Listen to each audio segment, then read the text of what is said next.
Hello बच्चों, आपका हमारे यूट्यूब चैनल आइडियल 2 क्लासेस में स्वागत है। आइए बच्चों, आज हम 8th ग्रेड अभ्यास पुस्तिका सामाजिक विज्ञान कक्षा 7वीं बच्चों आपको यह बुक राज शिक्षा केंद्र द्वारा दी गई है। आपकी परीक्षा में इसी 8th ग्रेड अभ्यास पुस्तिका से ही प्रश्नोत्तर पूछे जाएंगे, इसलिए आपको इसी 8th ग्रेड अभ्यास पुस्तक का ही अध्ययन करना है, इसी के प्रश्नोत्तरों को याद करना है। देखिए बच्चों, आपके लिए हम आज लेके आए हैं अध्याय 3 राज्य शासन कैसे काम करता है। हमें यहाँ इस अध्याय में ये जानना है कि हमारा राज्य शासन कैसे काम करता है। तो इसका पहला प्रश्न देखते हैं हम। पहला प्रश्न है इसका, विधायक किसे कहा जाता है। क्या है पहला प्रश्न, विधायक किसे कहा जाता है। तो उत्तर देखिए, विधानसभा के सदस्य को विधायक कहा जाता है। किसे कहा जाता है, विधानसभा के सदस्य को विधायक कहा जाता है। कितनी सभाएं होती हैं, विधानसभा राज्यसभा है ना, तो विधानसभा के सदस्य को विधायक कहा जाता है। विधायक क्षेत्र की जनता द्वारा चुना हुआ एक प्रतिनिधि है। मतलब वहाँ का जो क्षेत्र है विधानसभा क्षेत्र, वहाँ की जनता चुनती है एक प्रतिनिधि। तो ये एक प्रतिनिधि होता है जो विधानसभा में उस क्षेत्र का प्रतिनिधित्व करता है। तो आपको पता है बच्चों, इनका कार्यकाल कितने वर्ष का होता है। विधानसभा के सदस्यों का 5 वर्ष का होता है। और इसमें वो मतलब जो चुनते हैं अपन प्रतिनिधि, उनकी आयु मतलब वो कितने वर्ष की होती है, 25 वर्ष का। 25 वर्ष के बाद हम विधानसभा का चुनाव मतलब प्रतिनिधि के रूप में खड़े हो सकते हैं। और इसमें 2 पदाधिकारी होते हैं, कौन कौन से, अध्यक्ष और उपाध्यक्ष। और हमारे पहला विधानसभा अध्यक्ष कौन थे, हमारे पंडित कुंजीलाल जी दुबे थे। कौन थे पहले विधानसभा अध्यक्ष, पंडित कुंजीलाल जी दुबे। ठीक है बच्चों, यहाँ आपका पहला प्रश्न कंप्लीट होता है। बढ़ते हैं दूसरे प्रश्न की तरफ। देखिए दूसरा प्रश्न, विधायक MLA मतलब विधायक को क्या बोल सकते हैं हम, MLA का चुनाव किसके द्वारा किया जाता है। अगर आपको इसका और अधिक डिटेल जानना है, समझना है, तो आप अपनी सामाजिक विज्ञान की बुक के प्रश्न 32 में इसका उत्तर खोजकर लिख सकते हैं। तो देखिए इस 8th ग्रेड अभ्यास पुस्तक का हमने जो उत्तर लिखा है उसे देखते हैं। इसका उत्तर है, विधायक MLA का चुनाव आम जनता द्वारा किया जाता है। मतलब हम ही उनको चुनते हैं, आम जनता द्वारा किया जाता है। फिर वे विधानसभा के सदस्य बन जाते हैं और वो सरकार बनाते। फिर वो जो जितने सदस्य बनते हैं फिर वो उनमें से अपनी सरकार बनाते। मतलब फिर वो उनमें से एक व्यक्ति का चुनाव करते हैं जो सरकार के रूप में चलती है। ठीक है बच्चों, यहाँ आपका प्रश्न दूसरा कंप्लीट हुआ। प्रश्न तीसरा देखिए, निर्वाचन क्षेत्र से क्या आशय है। निर्वाचन क्षेत्र से क्या आशय है। तो उत्तर देखिए, निर्वाचन क्षेत्र किसी क्षेत्र के चुनाव में एक सीट निर्वाचित करने वाली क्षेत्रीय इकाई होती है। हर निर्वाचन क्षेत्र से जनता एक प्रतिनिधि चुनती है जो विधानसभा का सदस्य यानी विधायक बन जाता है। क्या है बच्चों इसका उत्तर, निर्वाचन क्षेत्र किसी क्षेत्र के चुनाव में एक सीट निर्वाचित करने वाली क्षेत्रीय इकाई होती है। हर निर्वाचन क्षेत्र से जनता मतलब निर्वाचन क्षेत्र से जनता एक प्रतिनिधित्व चुनती है जो विधानसभा का सदस्य यानी विधायक बन जाता है। ठीक है, यहाँ आपका प्रश्न क्रमांक तीसरा कंप्लीट होता है। बढ़ते हैं प्रश्न क्रमांक 4 की तरफ। देखिए प्रश्न क्रमांक 4 क्या कह रहा है, एक विधायक मंत्री या मुख्यमंत्री कैसे बनते हैं, प्रक्रिया लिखिए। देखिए इसका उत्तर, एक राजनीतिक दल जिसमें किसी राज्य में आधे से अधिक निर्वाचित क्षेत्र को जीता जाता है। मतलब जो निर्वाचित क्षेत्र होते हैं उसमें आधे से अधिक क्षेत्र को जीता हुआ होना, मतलब वहाँ से उसको बहुत अधिक वोट मिलना। बहुमत दल में कहा जाता है, चुनावों के बाद सत्ताधारी दल से संबंधित विधायक अपने नेता का चुनाव करते हैं जो मुख्यमंत्री बनता है। मुख्यमंत्री के परामर्श से राज्यपाल चुने हुए विधायकों को मंत्री नियुक्त करता है। तो बच्चों आपको पता है हमारे यहाँ के अभी वर्तमान में मंत्री कौन है? श्री मोदी जी, नरेंद्र मोदी जी। और मुख्यमंत्री कौन है? श्री शिवराज जी चौहान। ठीक है बच्चों, आपको हमारे मुख्यमंत्री का नाम पता होना चाहिए और मंत्री का। तो मंत्री जी का नाम है हमारे श्री नरेंद्र मोदी जी और मुख्यमंत्री का नाम है श्री शिवराज जी चौहान। ठीक है बच्चों, यहाँ आपका प्रश्न क्रमांक 4 कंप्लीट होता है। बढ़ते हैं प्रश्न क्रमांक 5 की तरफ। देखिए प्रश्न क्रमांक 5 क्या है? प्रश्न क्रमांक 5 है, प्रश्न क्रमांक 5 है, लोकतंत्र में जनता अपना विरोध किन किन माध्यमों से कर सकती है? लोकतंत्र में जनता अपना विरोध किन किन माध्यमों से कर सकती है?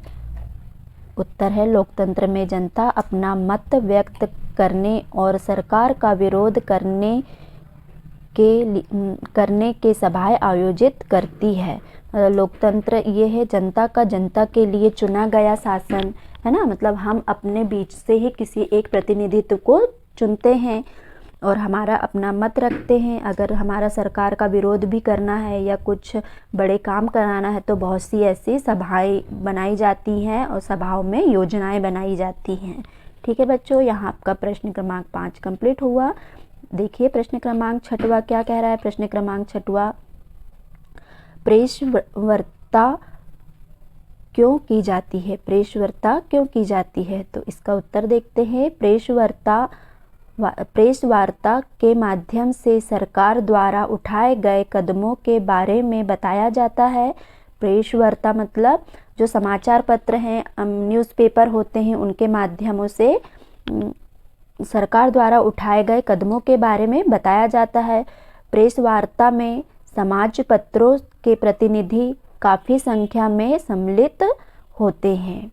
ठीक है बच्चों, यहाँ आपका प्रश्न क्रमांक 6वां कंप्लीट होता है। देखते हैं प्रश्न क्रमांक 7 क्या कह रहा है? प्रश्न क्रमांक 7, बहुमत से क्या आशय है? बहुमत से क्या आशय है? उत्तर देखिए इसका, जिस राजनीतिक दल के विधायक आधे से अधिक, क्या बोल रहा है? जिस राजनीतिक दल के विधायक आधे से अधिक निर्वाचित क्षेत्रों में जीत जाते हैं, राज्य में उस दल को बहुमत में माना जाता है। बहुमत में माना जाता है मतलब वो आधे से ज़्यादा क्षेत्र जीत पाते हैं तो उन्हें क्या माना जाता है? बहुमत। देखिए प्रश्न क्रमांक 8, प्रश्न क्रमांक 8 है, राज्य में किसी भी विषय पर कानून बनाने का कार्य किसके द्वारा किया जाता है? राज्य में किसी भी विषय पर कानून बनाने का कार्य किसके द्वारा किया जाता है? तो उत्तर है, राज्य में किसी भी विषय पर कानून बनाने का कार्य राज्य की विधानसभा द्वारा किया जाता है। मतलब हमारे राज्य में कैसे कानून बनाना चाहिए, किस टाइप की व्यवस्थाएं चाहिए, तो मतलब ये सभाएं बैठा ली जाती है। वहाँ पर सभी विधायक वगैरह, मतलब सभी विधायक मंत्री वगैरह बैठते हैं और बड़े बड़े निर्णय लेते हैं। उस हिसाब से फिर हमारा कानून बनता है और हमारे देश में कार्य चलता है। ठीक है, आपका यहाँ प्रश्न क्रमांक 9 कंप्लीट हुआ। देखते हैं प्रश्न क्रमांक 8 कंप्लीट हुआ। प्रश्न क्रमांक 9 जो आपके इस अध्याय का आखिरी प्रश्न है, नीचे दी गई तालिका को पूर्ण कीजिए। ये तालिका दी हुई है, इसे हमें पूर्ण करना है। यहाँ दिया है तालिका में विभाग का नाम, मतलब ये विभाग हैं, स्कूल शिक्षा विभाग, कृषि विभाग, स्वास्थ्य विभाग। तो हमें यहाँ ये बताना है कि इनके कार्य क्या क्या है। उनके कार्य के 2-2 उदाहरण देना है। कितने उदाहरण देना है? 2-2 उदाहरण देना है। तो देखते हैं, पहला है स्कूल शिक्षा विभाग। स्कूल शिक्षा विभाग के 2 कार्य कौन से हैं? कल्याणकारी कार्यक्रम चलाना, कल्याणकारी कार्यक्रम चलाना, स्कूल शिक्षा को बढ़ावा देना, मतलब अच्छे से अच्छे स्कूलों में सुविधाएं प्रदान करना, जैसे मध्याह्न भोजन की सुविधा हो गई, है ना। तो मतलब स्कूलों में बहुत सी सुविधाओं को प्रदान करना, ये किसका काम है? अच्छे मतलब बुकों में सुधार लाना, शिक्षा के क्षेत्र में सुधार लाना, तो ये किसका काम है? स्कूल शिक्षा विभाग का। मतलब हमारे यहाँ पर सभी विभाग अलग अलग हैं, स्वास्थ्य विभाग अलग है, कृषि विभाग, विद्युत विभाग, सब ऐसा मतलब बटा हुआ है। तो ये शिक्षा विभाग के अंतर्गत आया, स्कूल शिक्षा विभाग के अंतर्गत कि शिक्षा को बढ़ावा देना। दूसरा देखिए कृषि विभाग। कृषि विभाग में क्या है, खेती और किसानों को बढ़ावा देना। कृषि विभाग का क्या काम है कि अधिक से अधिक खेती की जाए, अधिक से अधिक अनाज का उत्पादन किया जाए और किसानों को बढ़ावा दिया जाए। तो मतलब हमारे यहाँ पर अच्छे अच्छे बीजों को उत्पादन मतलब देना किसानों को कि वो अच्छे से फसल उगाए और अधिक से अधिक हम फसलों को प्राप्त कर सके। तो उनके लिए खाद की, बीज की व्यवस्था हमारे सरकार के तरफ से ही होती हैं, जो सोसाइटियों में आज के समय में दी जाती हैं और वहाँ से किसान प्राप्त करता है और अपनी फसल का उत्पादन अधिक से अधिक करता है। तीसरा है स्वास्थ्य विभाग। स्वास्थ्य विभाग का क्या कार्य है, बीमारी की रोकथाम और उपचार करना। जैसे स्वास्थ्य विभाग का क्या काम है कि जैसे गांव में आजकल क्या हुआ है, आंगनवाड़ी खोल दी गई है, बहुत से छोटे छोटे उपकेंद्र खोल दिए गए हैं कि कम से कम वहाँ पर हमें बड़े शहरों में ना जाना पड़े, कुछ छोटी बीमारियों के लिए हमारे गांव में ही इलाज हो सके। तो ये स्वास्थ्य विभाग का काम है। मतलब घर घर टीके लगवाए जाते हैं। जैसे अभी कोरोना का समय चल रहा है, कोरोना काल चल रहा है, तो अभी क्या सरकार ने, स्वास्थ्य विभाग ने क्या सुविधा की, हर किसी को टीका लगाए जा रहे हैं, है ना, पोलियो पिलाया जाता है घर घर जाके। तो ये किसका काम है, स्वास्थ्य विभाग का। तो जो भी बीमारियों की रोकथाम के लिए उन्हें उपचार मतलब रोकथाम के लिए उपचार और बहुत सी सुविधाएं निकालते हैं। ठीक है, यहाँ आपका प्रश्न क्रमांक 9 कंप्लीट होता है। आपका ये अध्याय यहाँ समाप्त हुआ बच्चों, जो अध्याय 3 था। अगर आपको हमारा ये वीडियो पसंद आया हो तो प्लीज़ इसे लाइक कीजिए, शेयर कीजिए, सब्सक्राइब करना ना भूलिए। मिलते हैं आपके साथ में फिर अगले वीडियो में।